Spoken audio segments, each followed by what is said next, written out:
and welcome to our Lange Söhne at the SIHH 2017. We are live on Facebook, just as we were yesterday. Now, talking of yesterday, our first ever video had 21,000 views. We are so grateful that you tuned in and watched us. And then when we went Lange live, we had, well, 1,000 likes, for which we are eternally grateful.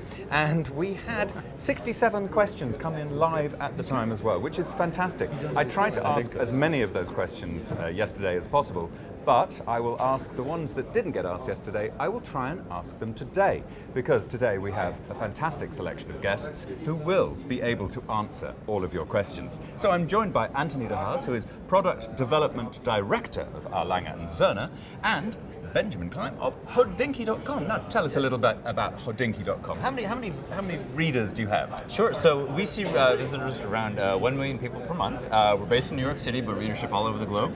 About half of the traffic comes from the US, half the traffic comes from elsewhere. We have a team of about 20 people, so we have editorial, we have a small shop, we have a few apps that we've developed for mobile, and it is all watches all the time. All watches all the time. It is. And you are the founder. Correct. Benjamin Klein, founder of Hodinky. Is that what it says on your... It actually does say that, as a matter of fact. Yeah. Good choice. And why do you think your site is so successful? Why is there interest out there? Well, I'll say that, when I started the site over 8 years ago now, I was 25 years old. I knew very little about watches, but I liked watches a lot. I was based in New York City. I actually had one very nice watch at the time. It was an Omega that my grandfather had given me.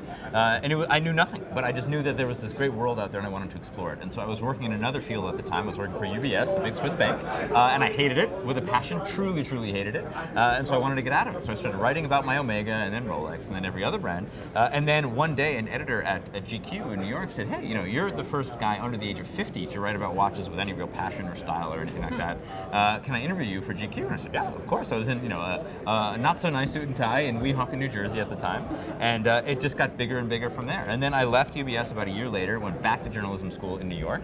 When I graduated from journalism school, we started hiring people. And this was really only about 4 or 5 years ago that we started hiring people. And it's just taken off because we really try to approach even the very highest end of watches in a very matter-of-fact, very kind of simple way. The pretenses are ideally removed. It's not about the cost, it's about what goes into them. And meeting people like Tony and the other folks at Lange, as well as the other brands here at the SIHH, you really understand very quickly that it has almost nothing to do with the cost, but more about the people and the craftsmanship. Wonderful. And it's doing very well. And particularly why I'm so glad you're here today is because, we are in the booth and at our Lange Söhne, but your job is to be an external eye. So if you could leap in anytime you want with your independent take on all of these questions. And I think the first question I'd like to ask is one that came through on my personal Facebook account, so it just popped into my inbox, from a young chap called Yasuke, 16-year-old guy. And he's asking about how to get into making watches. So, before we get to that question, how did you get into making watches? That's a long story. Do we have so much time? We don't have much time. Because I'm not talking so fast as Ben. I think I have to work on my English. You'll take it at a nice, steady, Lange Söhne speed. That's it. I'm sorry for my Dutch accent, actually.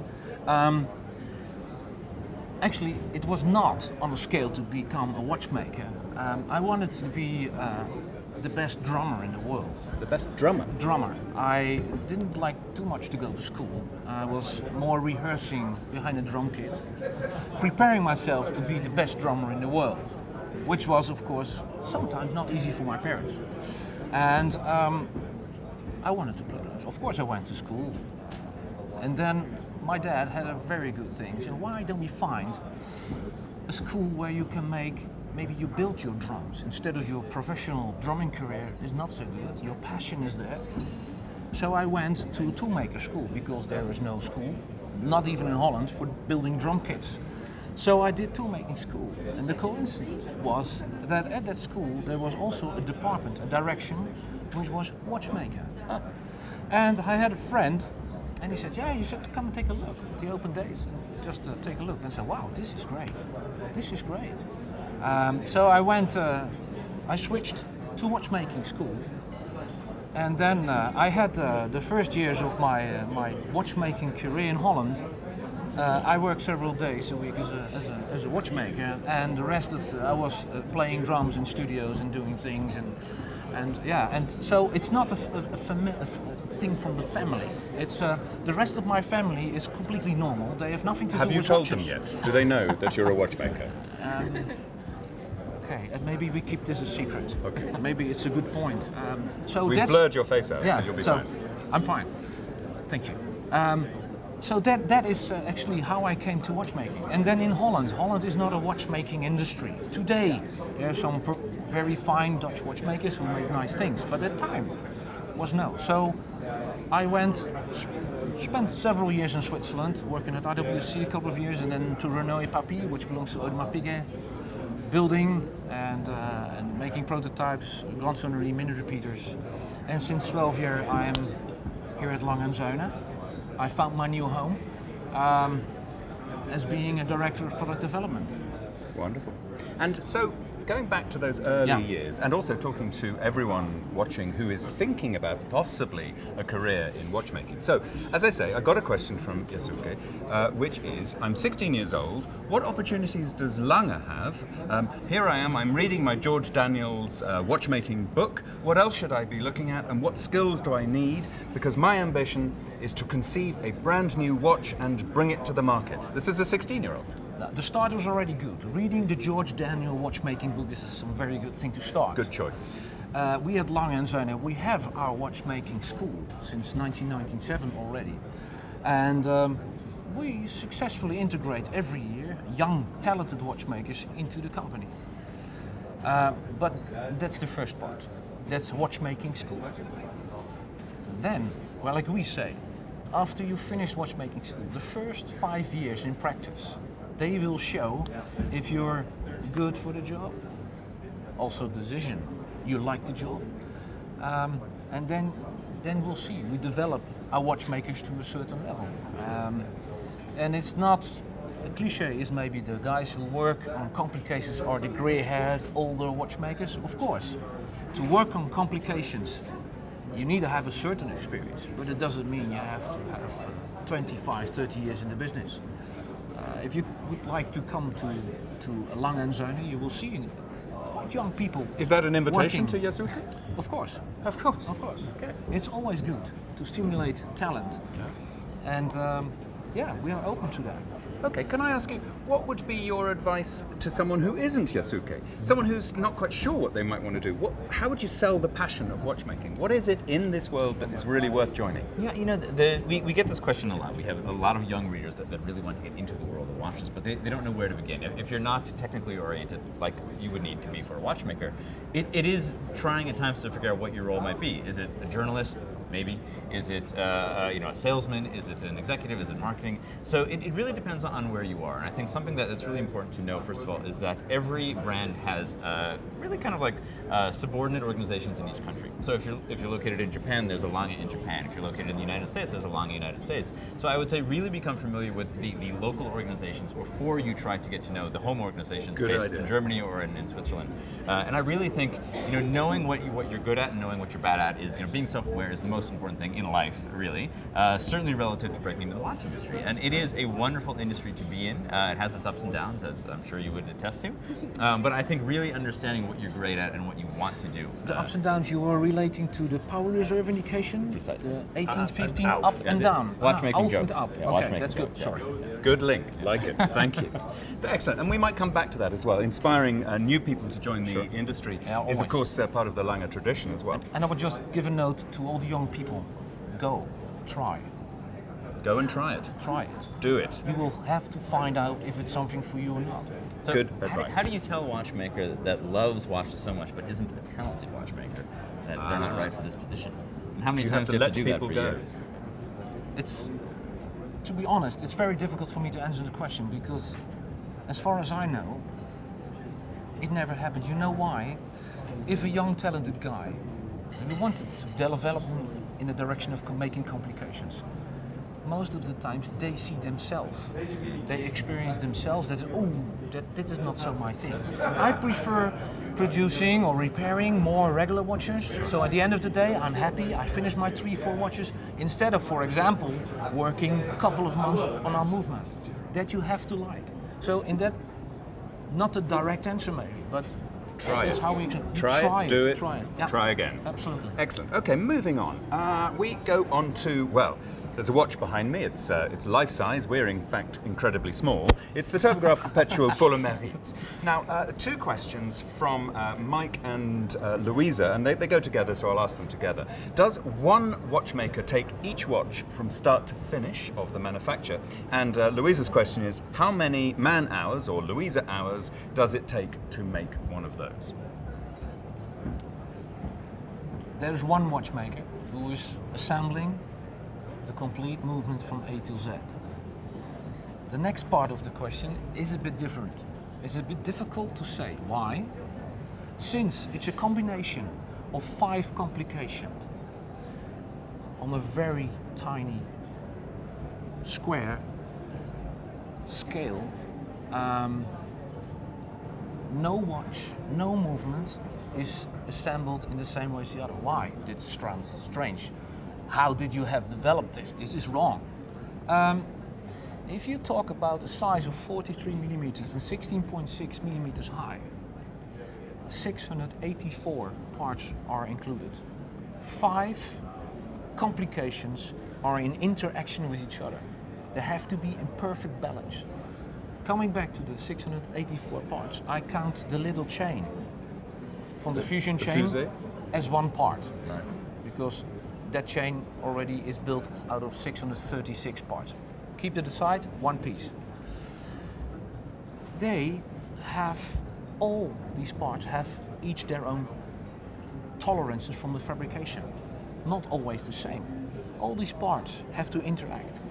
And that requires a lot of knowledge, see through in the mechanics, adjustment, fine adjustments of hand. Many people think you're taking the part, taking a screw, fix it, done. Next Sounds part. a sensible way of doing it. It's not the way. It's not. He's assembling, checking out, the end shake, everything, phrasing, filing, adjusting again.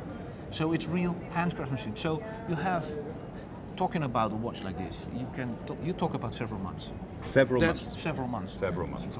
It could be a bit faster. It could be 3 months, it could be 2 months, it could be 3.5 months. That is also not only the hand craftsmanship for the watchmaker, but it requires a lot of patience. This is why I'm not a watchmaker. Exactly. Patience makes perfection. Yeah. Thank you. Okay, moving on. Next question here coming in from Facebook is, what is the most complicated complication in the Tobograph? Which gives you the most headaches? I don't get headaches. No headaches. No. They are all very mellow complications. Yeah, easy. Easy. No. Not easy, but if you take each of the complications, whether it's the fusion chain, the tourbillon, the rattrapante, the perpetual calendar, we all did that before in different other watches. The devil is in the detail. The combination of all these complications. Right, that's a lot of people are quite interested in. Okay, so here's a cheeky question. So you've just added a perpetual calendar to that watch behind, and he may have phrased it wrong, but what he said is, how hard can that be? Not very hard. Not very Not hard. very hard. We used to have the Tubograph without the perpetual calendar in 2005, and we said, let's put just a module on top, and we can ask much more money, and then we're happy. Okay, and it's just the work of an afternoon just to do that? Yes, and if we would done it like this, we probably would have presented the watch way earlier. Now, to be serious, it was very tempting.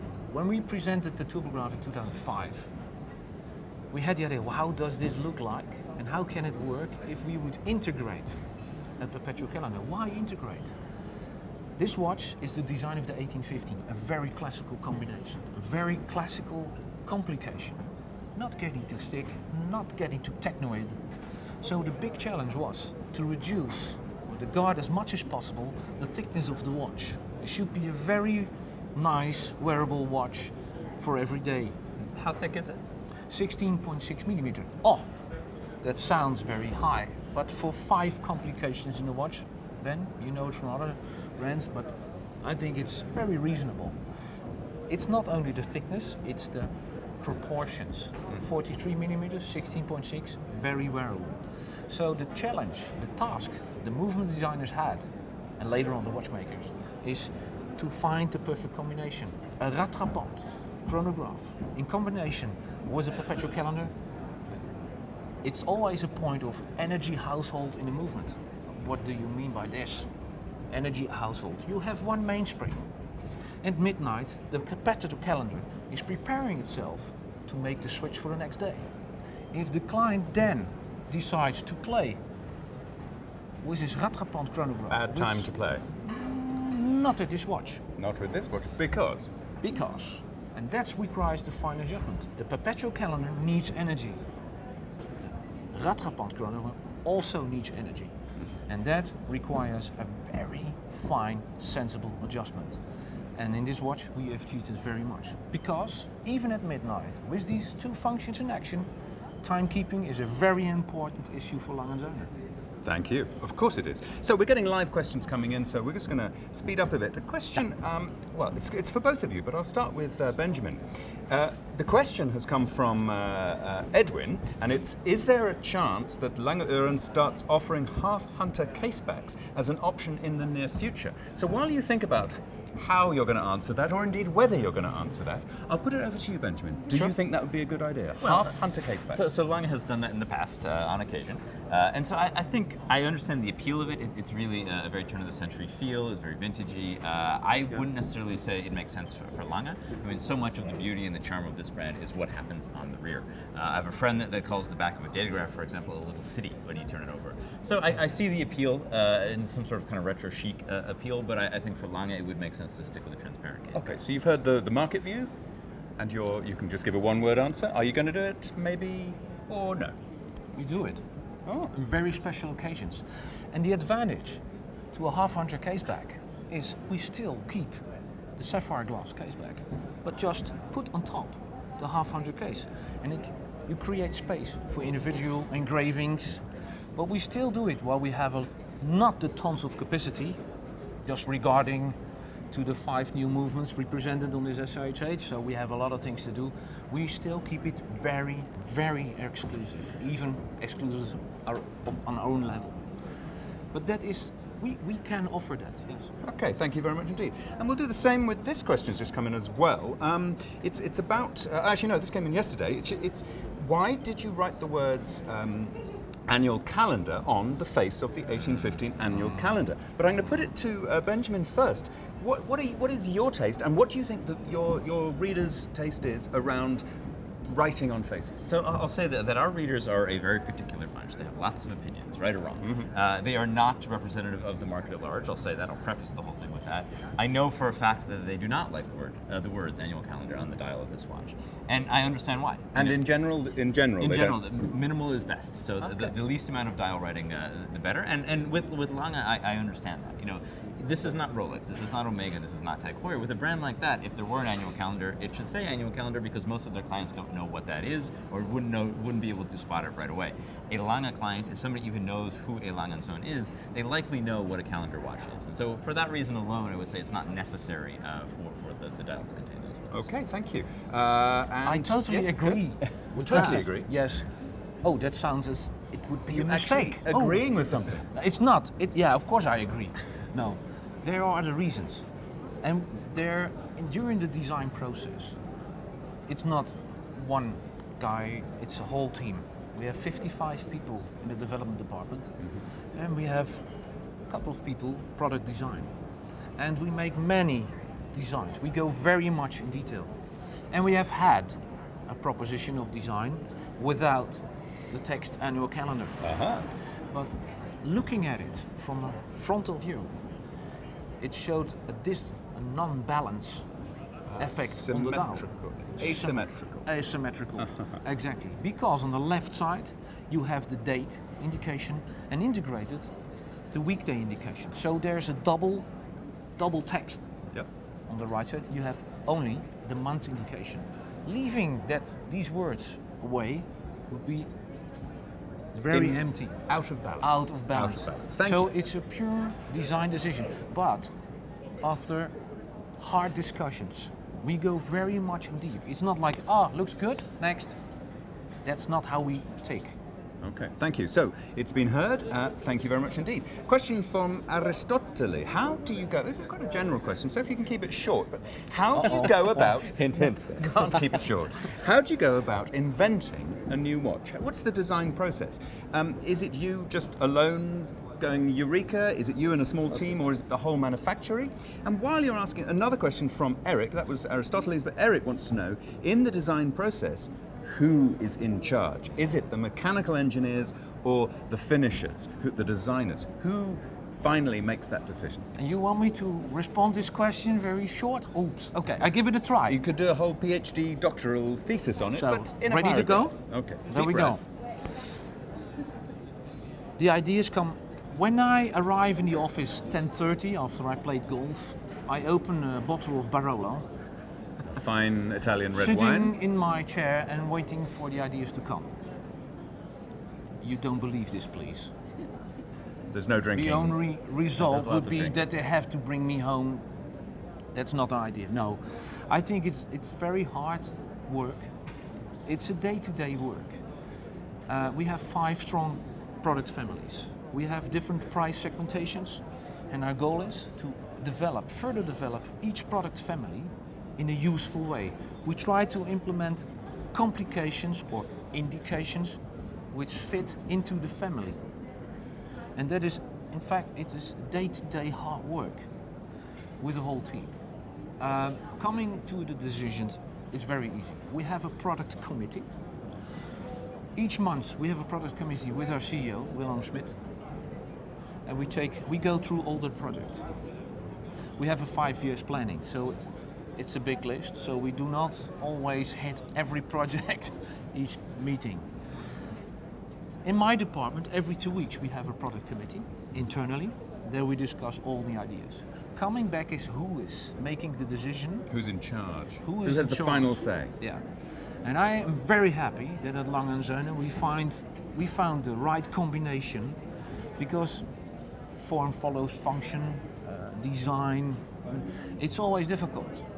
The design process between the product designer and the movement designer goes the whole way hand in hand. At the end, the design, because that's the face of the watch. That is the first priority. Ah, so the designer wins. Sometimes. It's not really. Yeah, okay. You call it a win, so it sounds like you give the impression it's a hard battle. It's not so. We all, because we have an experienced team, we all think Lange, whatever that may be. But we think in our DNA, so that is quite okay. Of course, we have difficult projects. If I remember developing a Zeitwerk, that was a hard task, but we managed it. But sometimes, yes, and my role is to manage creativity, provocate, It sounds stimulate. like herding cats. Yes, but it is very nice. I'm very proud of the team. It's a very good team. Quite an opportunity here for you, Benjamin. Well, if you could wave a magic wand or sneak into a secret committee, what would you like to find out about Lange and Söhne? So there's a question that I asked you, I think, a year ago, Tony, and it was, why don't you do anything with silicone? Do anything with? With silica. Or With silicon. Ah, okay. It's Modern very easy. material. Very easy. Very easy answer. I answered you this. Lange Söhne is in Glashütte, Germany, so we are not in Silicon Valley, so that's the answer. No. No. That has to do with a certain philosophy. Our philosophy is we feel ourselves very much responsible. We have classical watchmaking. We prefer to find technical solutions, to mention a constant force device, mechanism, because what do we make? What do we sell? What we talk about is fascination mechanical watches. People love to see how the interaction of the different levers is on the back, on the movement side. And of course we are open to new materials. For us it's important that we can work by hand on a material, which is not yet, maybe, not the case with silicium. Until now we didn't find a real improvement by using silicium. We use at the moment materials who are proven in the watch industry since the last 200-300 years. It sounds very conservative, which is, we are not conservative, but we are very careful. Just an example, a watch with a silicon escape lever, sold, and in 100 years, grandson has his watch, technical problem, trying to repair. Oh, the silicon lever is not in stock anymore.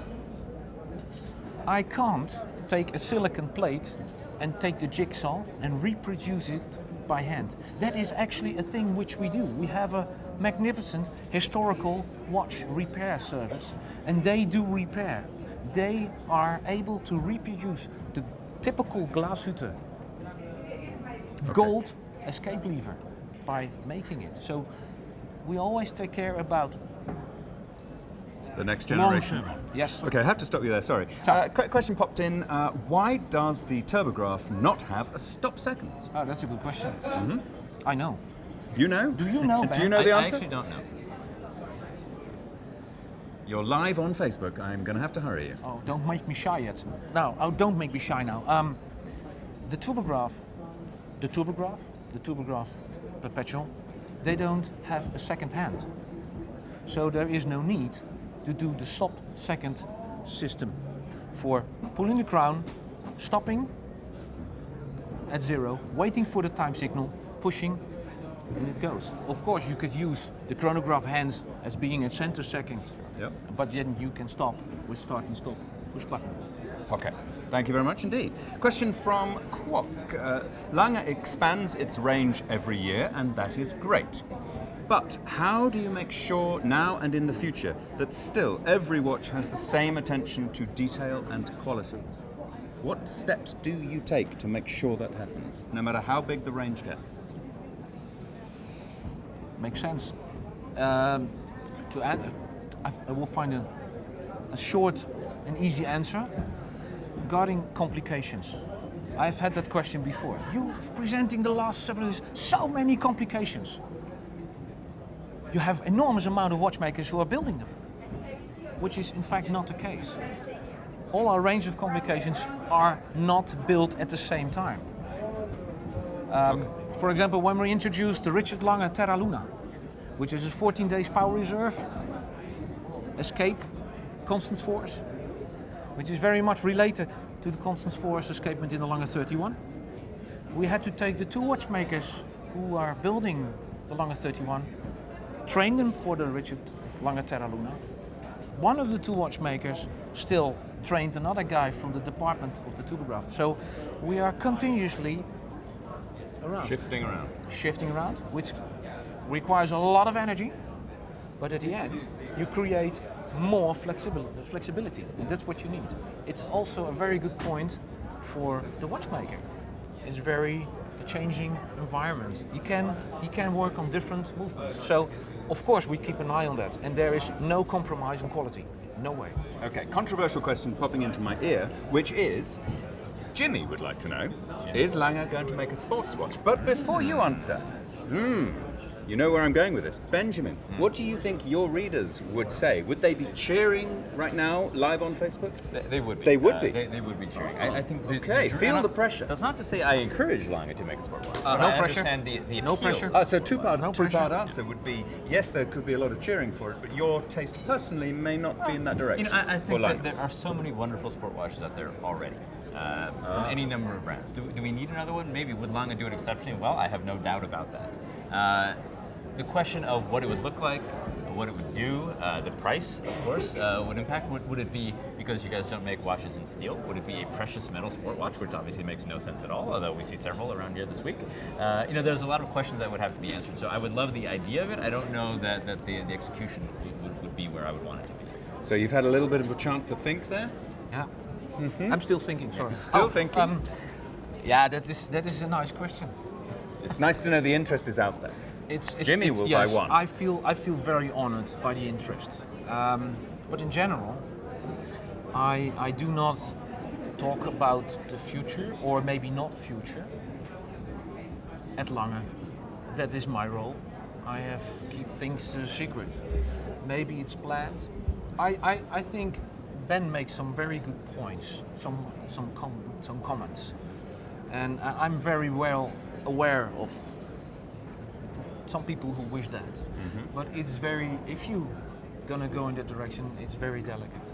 Okay. And it has to be then. But Okay, that's a good question. That's a good question. Very good It's a question. good answer, and it's another good answer from you. Thank you very much indeed. Okay, on the Facebook Live question, someone has been watching the black polishing video on the Lange Söhne Facebook page, and they're intrigued by it, but it doesn't have any voiceover on it, so they're wondering how long does this whole process take? It looks a little obsessive. I think the question is, are you mad?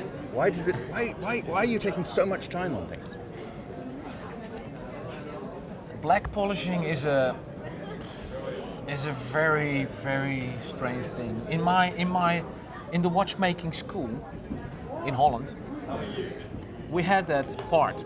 The teacher was saying, yeah, there's something which existed in the past that was a polishing kind of black polishing. But today it's not used anymore. I'm talking about mid-80s. Later on in my career, he was not able to show it, and later on I found he probably didn't know what he was talking about. When I arrived at Renault Puppy, the first watch, I had to do a minute repeater with 2 hammers, beautifully black polished. And the guy said, it's okay. You have this zinc alloy plate, and you're making turns, and you go smaller, and then you go, and you take a look under the microscope. So microscope, oh my God. It has to be perfectly flat and perfectly black. And the best way to see this is under the microscope with a ring light. So you have light coming from all angles. And if it's lightning perfectly black, then you're okay. It's okay. I started doing this. I got very soon frustrated, to be honest, because I was looking, and with the black surface, every scratch appears like a white line. And you start it again, cleaning very properly. Of course, they let me do it. And the fun thing was, 2.5 days later, I showed it to the guy who was training me. And he said, yeah, Tony, it was good.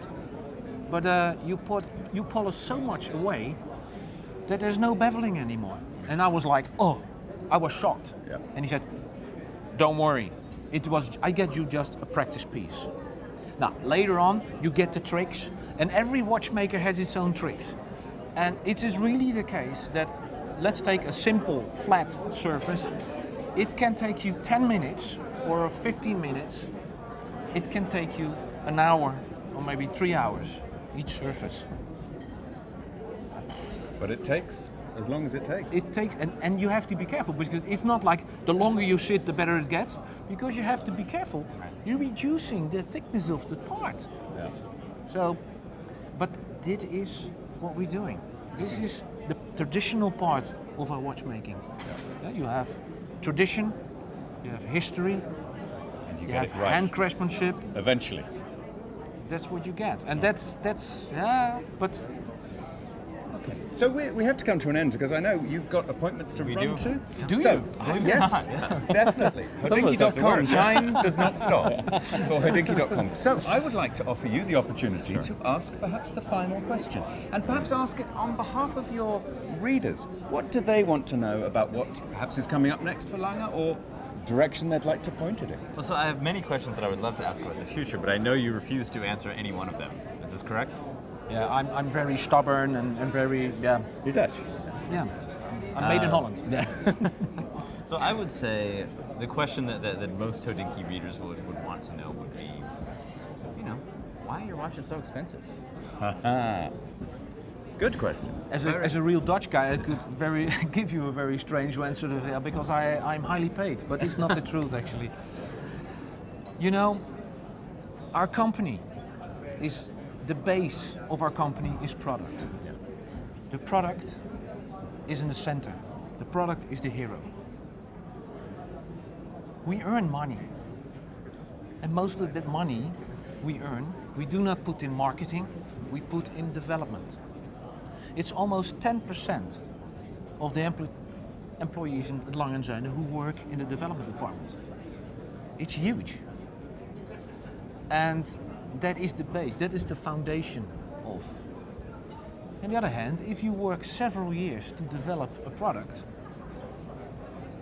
it has a certain price. On the other hand, it is the market who decides the price. Okay. I could make a Lange 1 moon phase. I can find ideas to make the Lange 1 moon phase. It was a crazy idea and it cost you 150,000 euros. Yeah, but that is idea and that it's inside and that's everything. The people just won't buy it because it's a Lange 1 moon phase with that special feature. So we do keep in mind what kind of product, price segment, what is, and you have to take a look at the market, how it develops. And the other side is, what are your development costs? So it's not endless. And that is always, that belongs to our job, to see, to calculate. Of course, we need to own our money, we have to pay salaries. And that's a very interesting thing, especially for price products in the range of Saxonia, 1815, Lange 1. But yeah, also for complications. You have, a complication is not just assembling crazy ideas and put them in a watch case and just bam, not matter, it's never been done, so you can ask a lot of money. It's not the way it works. It's always a balance to find a very pure, honest price. Thank you very much indeed. So, a comment has just popped in saying, Ben really looks ready for a drink now. Now, I know you've actually got an appointment. Well, you told us it was an appointment, but maybe it's an appointment with the bar. But either way, we thank you so much. So thank you. We will carry on broadcasting, but thank you so much for being here. Benjamin Clymer of hodinky.com, always worth a watch. Thank you very much indeed. Thank you, sir. Thank you. Take your time to go to the bar. You can leave us, and Ben, there's a was couple. great. Thank you very much. See you, sir. A couple more questions for you. You don't go nowhere. We I'm sorry. need you. I will- Thank you very much indeed, Benjamin. I will stay on this mark. If you as could told stay me, on your no mark. problem. So let's have a look here. See which ones have not been answered. Let's have a look. Scroll through. A lot of questions, a lot of appreciation, lots of thumbs up for your answers. Thank you very much indeed. We've asked that. Why do you write the words annual calendar on the front of the face? We had that. We've had that. A question from Philip. You say you are a drummer. Do you think you can marry the rhythms of drumming with the sounds, for instance, of the Lange 1? Who knows? Who knows? Are you better at making sounds in watches now than you ever were as a drummer? I hope I'm okay in both of them. Very reasonable. Very reasonable. I do my best. Okay. Let's have a look down here. Black polishing, answered that one beautifully. Here we go. From Marco, and he wants to know the view through the case back of the watch behind me. He finds it mesmerizing. Thank you, Marco. It's fantastic to see the two column wheels of the Rattrapante. But why can I not see the fusée and chain? It's a little bit of a request, please, there. It's very easy. The fusion chain mechanism is part of a basic movement. It's the basic powertrain who powers the whole basic movement, on which later on a little plate or a three-quarter plate is built on which the chronograph parts are made, and on top of that, there we have to mount the rattrapante. It is, you will be able to see it if you know where to look. If you would like to enjoy the look of the fusion chain mechanism in a watch, we have the Richard Lange Poulet-Merit, no tourbillon. Which you can see that. And there you can see the whole chain and the whole... Okay. That is a perfect answer. So, sorry we can't show you in this watch, but please buy a Richard Lange 1. Richard, buy, or take a look at least. Take a look at at it. You don't have to buy it, but we'd love you if you did. Okay, question. In broad, brief terms, where do you see Lange & Söhne in 5 years' time? You say you have a 5-year plan. Where do you see it in 5 years' time? My goal and my role is to further develop the company in a technical way, to open different fields, like we opened in 2013 by presenting the Grand Sonnerie. The Grand Complication was a Grand Sonnerie, our first big watch with a minute repeater and a Grand. It opened a big field for us. Later on, based in that field, Zeitwerk minute repeater, striking time. The other side is chronographs, 2 different types of chronographs. We opened the field Handwerkskunst. Yeah, that's that name only Germans can pronounce, Handwerkskunst, which means hand craftsmanship. These watches have a very special hand craftsmanship made dials or even in a movement. It's another field we opened. First we started there, just be careful with that, engraving. Later we developed our in-house enamel dials, and that is also a field which we further can develop. So These hands are going off into the future. I am very hungry on the future because there are many ideas how to develop Lange & Söhne. I'm not worried about the future, and we will give our best to every year surprise the people with a nice range on novelties. Thank you very much indeed. Beautiful answer. Final question from Petrushko to Tony. What kind of watch is on your wrist right now? Oh, sorry, Nothing. wrong wrist. At the moment, I am the lucky wearer of the Lange 1 Tourbillon Perpetual Calendar in white gold with a beautiful dark grey dial. It is. It's a prototype.